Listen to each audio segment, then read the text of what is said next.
Desde o século passado, a região percorrida pelo rio Pajeú, no sertão pernambucano, tem sido cenário de violência e sem fim.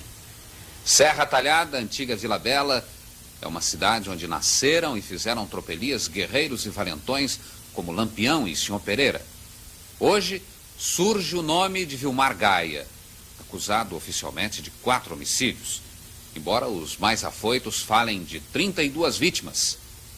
Há mais de 50 anos, o historiador Capistrano de Abreu escrevia que no sertão dos tempos coloniais, as vinganças eram em geral de tocaia e marcavam o começo de longa série de assassinatos e vendetas. Atualmente, apesar dos estertores do coronelismo clássico, muita coisa permanece igual. A justiça privada continua sendo legítima no código de honra da população sertaneja. E para isso, contribuem a ineficácia da justiça local e a cumplicidade ou arbitrariedade do aparelho policial. De qualquer modo, a violência em Serra Talhada não pode ser comparada àquela existente em regiões metropolitanas como a da Baixada Fluminense. Investigando a violência em Serra Talhada, o Globo Repórter de hoje colheu os depoimentos de observadores neutros e apaixonados. Apenas não pôde ouvir Vilmar Gaia, escondido em lugar tão secreto que nem seu advogado sabe onde se encontra.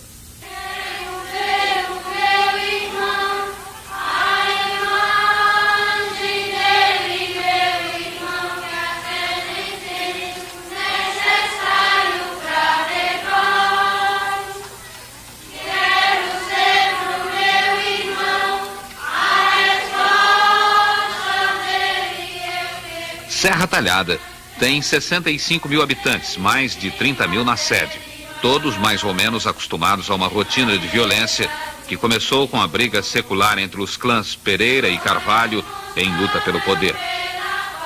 Luiz Lorena, um Pereira legítimo, que já foi prefeito da cidade durante 10 anos, é ainda uma espécie de eminência parda de Serra Talhada. Ex-fazendeiro e funcionário aposentado, hoje proprietário de uma rede de farmácias, Lorena é um registro vivo do passado e do presente da cidade.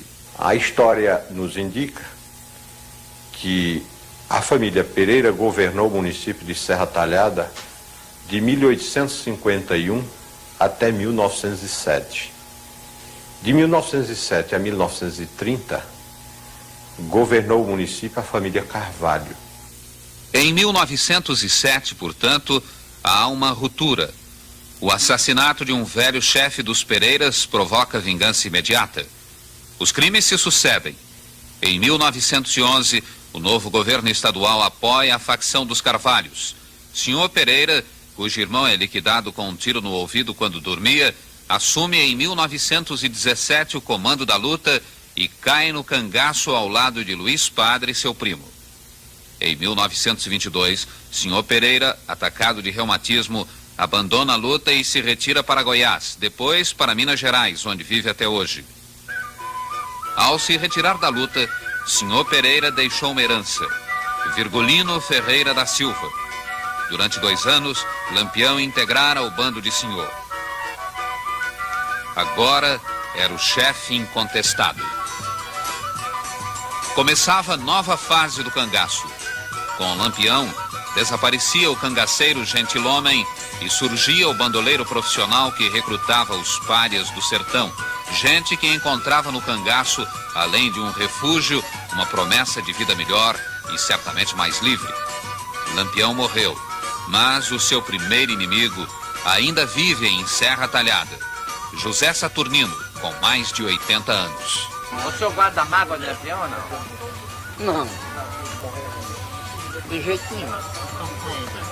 Agora ele não. Em grupo foi o maior que já usa no interior do sertão. Não tem outro igual. Porque não é brincadeira um sujeito analfabeto, assim como ele era, e fazer uma força de 100 e tantos homens. José Saturnino mora na mesma fazenda onde se deram as primeiras escaramuças com Lampião. Tinha muito cangaceiro naquela época? Visto, quase todo mundo era. Eu não. Eu dei fé que sem a sombra do governo eu não existia, não. Aí o que é que eu caí na sombra do governo. O senhor acha que teve sorte para escapar vivo? Virgem Nossa Senhora. Foi a guia, foi essa. E o senhor ficou quanto tempo na volante? Um bando de anos. O senhor teve combate com ele? Oxe. Era toda. Era enrascado mesmo, brigando. O senhor não ficava com medo, não? Hein? O senhor não tinha medo? Eu não tinha muito medo não, porque eu vivia atrás dele. E homem, quando era com medo de um bicho, cobra quando está dando uma noite, não mete o pé. Muitos outros civis se engajaram na polícia para combater Lampião. Entre eles, membros das famílias Gaia e Ferraz, hoje em pé de guerra. Davi e João Jurubeba, da família Ferraz, são dois dos nazarenos, isto é, moradores de Nazaré, distrito mais tarde chamado Carqueja, que se tornaram conhecidos pela perseverança e valentia com que perseguiram Lampião. João, com quantos anos o senhor começou a brigar com o Lampião? Com 15 anos, 1 mês e dias. O senhor aguentava a bagagem? Não. Eu conduzia uma parte e o meu irmão Davi Jurubeba conduzia a outra, porque eu não podia conduzir-a toda no começo. Teve gente da sua família que morreu na briga com o Lampião? Morreram 12 a 14. O senhor também matou muito no bando dele, né? Não. O grupo, a O família? grupo, a força. A força, né? A força matou. Eu mesmo. Mas matou foi ele. É verdade? Não, a força matou. Agora eu comandava, não sei se matei alguém, não é? Agora aqui dei combates.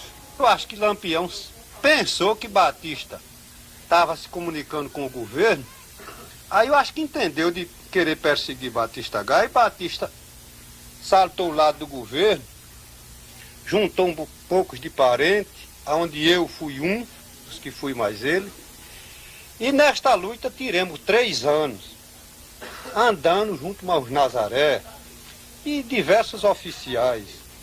Quer dizer que nesse tempo o Nazareno e os Gaia estavam tudo junto combatendo Lampião? Era, tava. Toda a vida os Nazaré foram amigos dos Gaia e os Gaia dos Nazaré. Nunca tiveram questão não, senhor. O município de Serra Talhada sempre pertenceu, em sua grande parte, sobretudo lado norte e lado oeste, à família Pereira. Esse fato decorre da ação dessa família, sobretudo do capitão da Guarda Nacional, Simplício Pereira da Silva, que expulsou do município ou da zona rural um grande número de índios, de nativos. E, consequentemente, eles conseguiram do governo, no começo, até o meado do século passado, aforamento de grandes áreas no município de Serra Talhada. Serra Talhada e parte do município de Belmonte. Daí porque eu posso assegurar que os maiores proprietários rurais do município são elementos da família Pereira. No próximo segmento, o começo da guerra entre os clãs Gaia e Ferraz. Entra em cena Vilmar Gaia, um rosário de homicídios.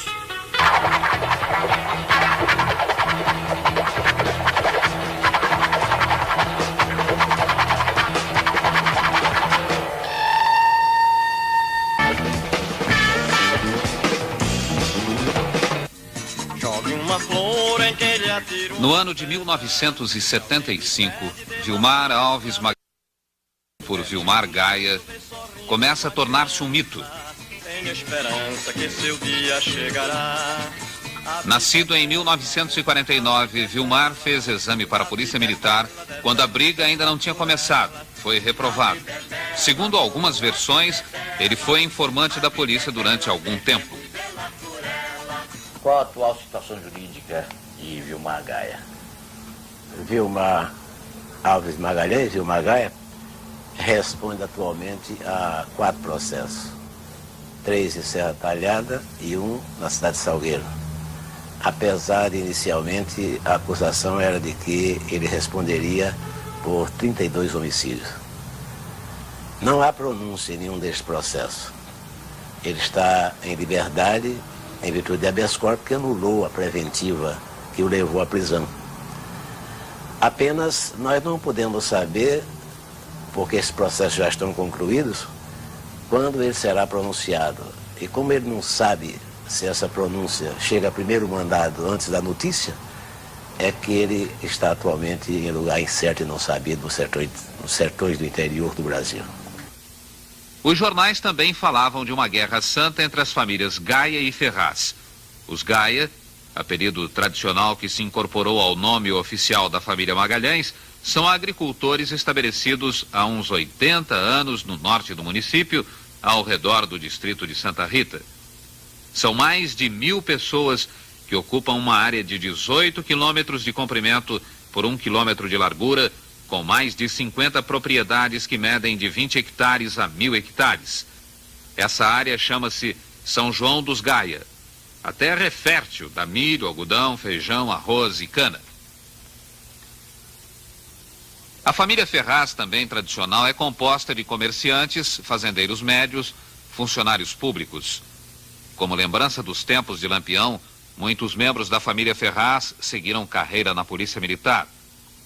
Primeiro crime: Alberto Cipriano, Adalberto Moura, dezembro de 1970, mortos durante a seca numa frente de trabalho em São João dos Gaia. No fim de semana, na hora do pagamento, 2 soldados de polícia organizavam as filas para acesso ao tesoureiro, ao pagador. E nessa ocasião houve o desentendimento entre os 2 soldados de polícia e alguns elementos da família Gaia. Aí ele chegou, aí falou, disse, não estou procurando por isso não. É o seguinte, eu estou mandando você afastar, seu cara safado. Aí me empurrou, me deu um empurrão, né? Quando ele me empurrou, aí o outro me pegou, né? Me pegou. Quando ele me pegou, aí o outro pulou para trás e ficou atirando em mim, né? Aí depois continuou aquele tiroteio, né? O povo atirando e depois saiu tiro de todo lado, né? E acontece que a questão começou desse tempo. Segundo crime: João Batista Gaia, julho de 71. Assassinado no quarto da amante e jogado num matagal junto à caixa d'água da cidade com os sapatos trocados. Depois do assassinato ou da morte desses 2 soldados na frente de serviço,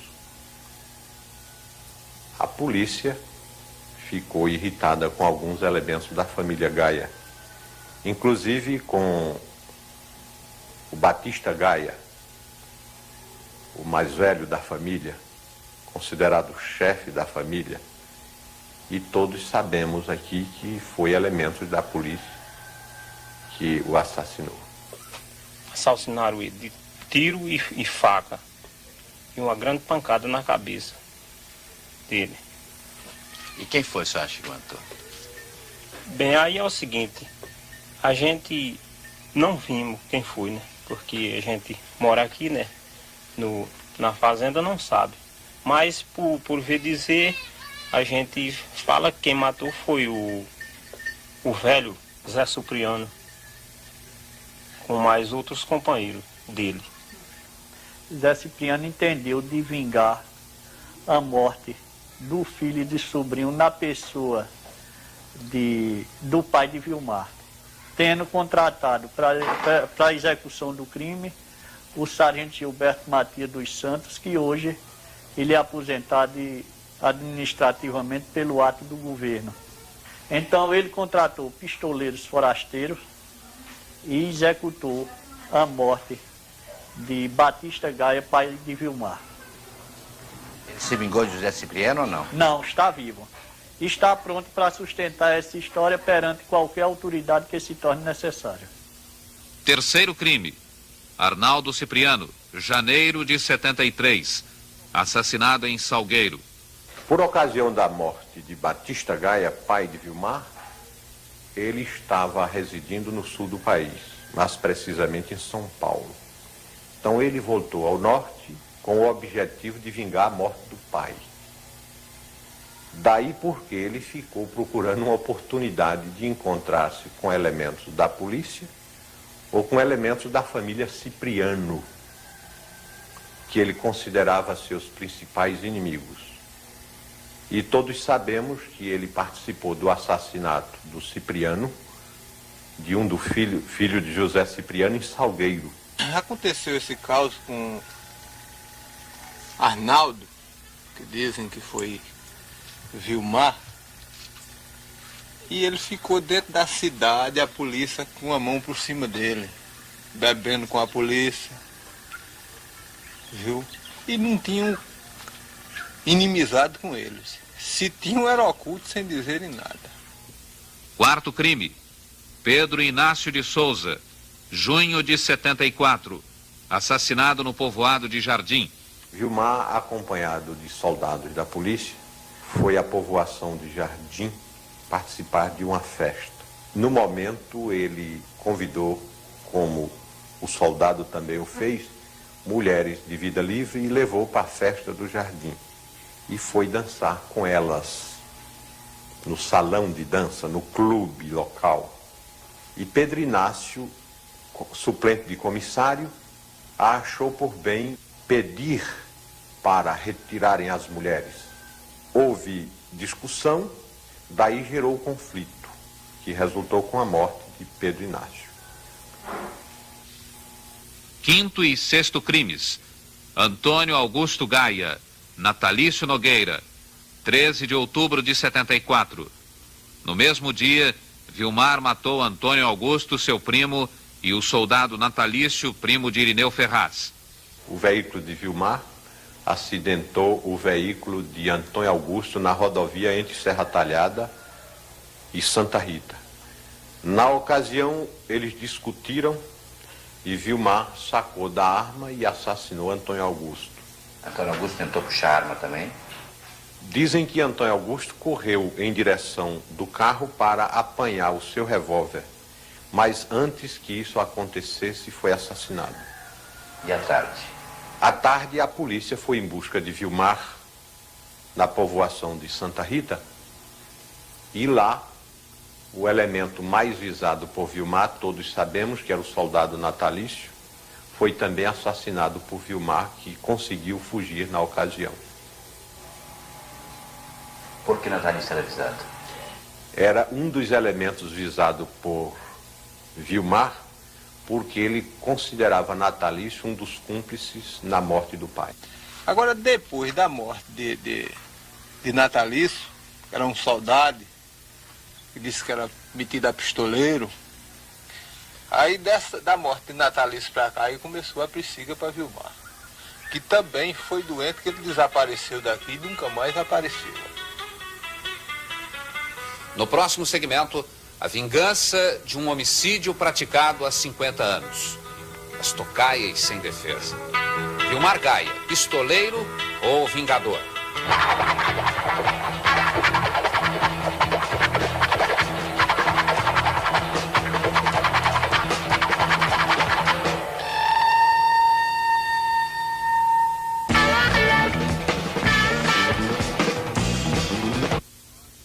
No sertão, os ódios costumam durar muito tempo, e a vingança, mesmo não vindo a cavalo, acaba chegando. Sétimo crime. Luiz Desidério, assassinado em 1974 em Irecê, na Bahia. Em 1926, houve um assassinato aqui no município de um cidadão que deixou um filho menor, o Baiãozinho, e decorridos tantos anos, ele, sabendo que o inimigo, Desidério, estava morando em Irecê, no estado da Bahia, convidou o Vilmar e foi assassinar na Bahia o seu inimigo. O fez e assumiu só a responsabilidade do crime.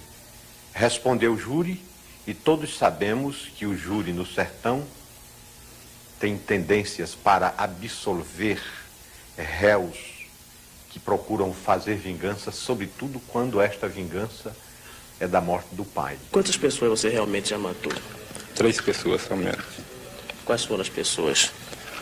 Natalício, Antônio e Pedro Inácio. Uma morte como a de Antônio Augusto, o seu primo legítimo, a quem ele gozava até da amizade. Chegou a assassinar ele para ganhar 4.000 cruzeiros de familiares inimigos de Antônio Augusto. Tem outro caso? Tem o caso de Biara, no Barrocão, para ganhar 1.500 cruzeiros. Aliás, um dos primeiros crimes dele foi esse. Chegou a matar um velho na Luiz de Isidero, na Bahia, para ganhar também. Nunca matei ninguém para ganhar dinheiro.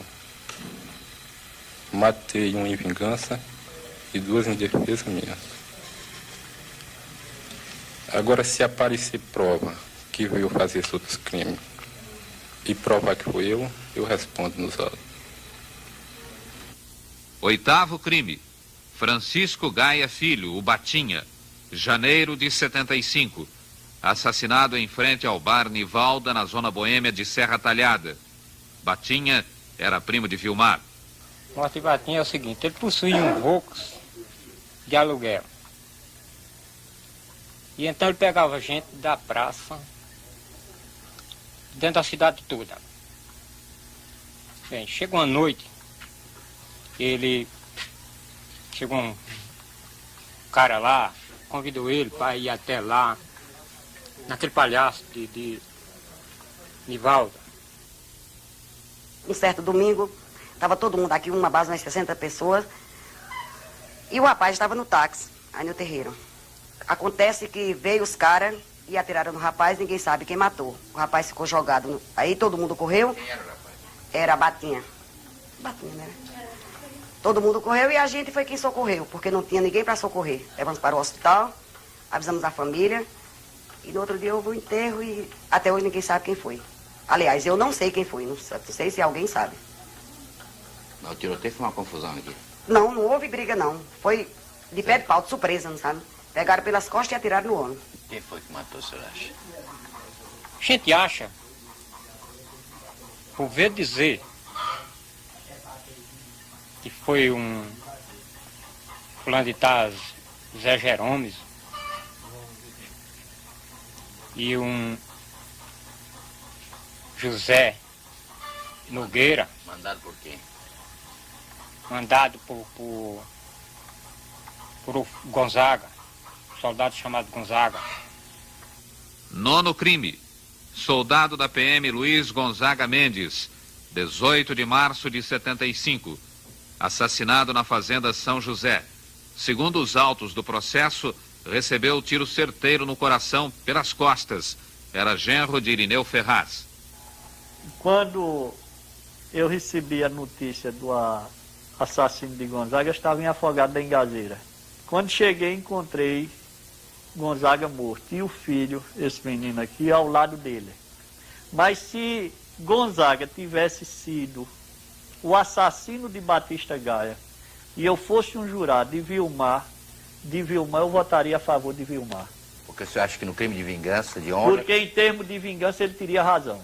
Mas que ele até o momento ainda não matou o assassino de Batista Gaia. 10º crime. Álvaro Gaia, 19 de março de 75. Assassinado em sua mercearia junto à caixa registradora no dia seguinte à morte de Gonzaga. A casa foi invadida por vários homens que dispararam mais de 10 tiros. Álvaro era irmão de Batinha e casado com uma irmã de Vilmar Gaia. E Álvaro Gaia, quem foi que matou? Álvaro Gaia, culpa, que foi o Erineu, junto com um irmão do Natalício e com o irmão do Gonzaga. A polícia apoiaram, porque eles sabiam, antes reuniu-se 4 carros e vieram lá para a casa de comércio dele. E esvaram o tiro de rifle. No próximo segmento, a perseguição implacável à família Gaia. A prisão de Vilmar, uma fuga controvertida. A soltura de Vilmar Gaia num clima de guerra.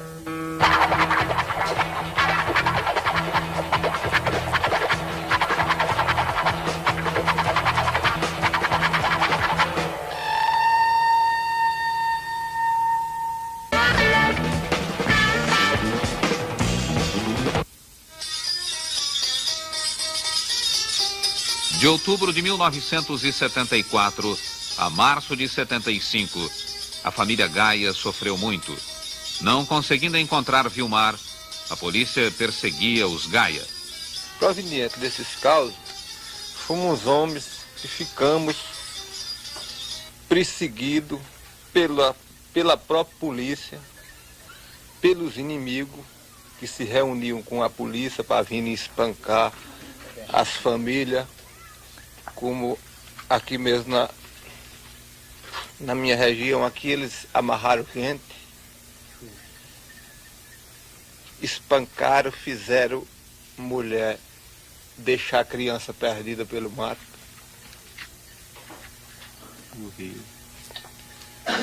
Morreu um garoto perdido.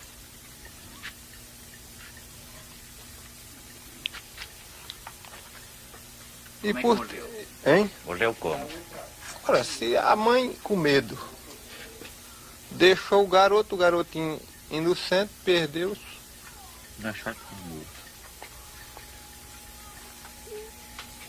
Portas quebradas. Quebraram porta, amarraram gente, mulher quebrou o resguardo. Eu mesmo fui de uns que fui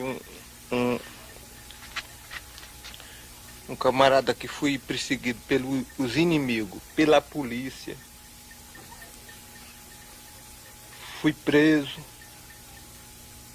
injusto, sem dever nada a ninguém. Eu fui um sujeito que sou um homem de uma maneira que eu tenho até vergonha de contar. O assassinato em dias consecutivos de Luiz Gonzaga Mendes e Álvaro Gaia obrigou o governo estadual a intervir. Delegado e policiais foram transferidos após uma inspeção do capitão Jorge Luiz Moura, que procurou conciliar os ânimos e levar de Recife autoridades não comprometidas com as facções em luta. Em abril de 75, foi nomeado delegado especial o então capitão José Ferreira dos Anjos, hoje major. De abril a agosto, o major Ferreira prendeu vários pistoleiros. Faltava o principal, prender Vilmar, o que só se deu em 20 de agosto de 75 no Ceará. Como foi que aconteceu a sua prisão? Aconteceu a minha prisão, eu estava na fazenda Quitera, no Ceará. Às 3 horas da manhã, o capitão Ferreira cercou a casa, inclusive com o filho da casa. Aí mandou que o rapaz fosse conversar comigo, que eu me entregasse, que ele me garantia. Ele saísse na minha frente, ele saísse na minha frente e eu saísse atrás, né? Então dessa maneira eu fiz. Abri a porta e fui até onde estava o capitão. Aí lá me entreguei, né? Por que você não reagiu? Não interessava para mim, né?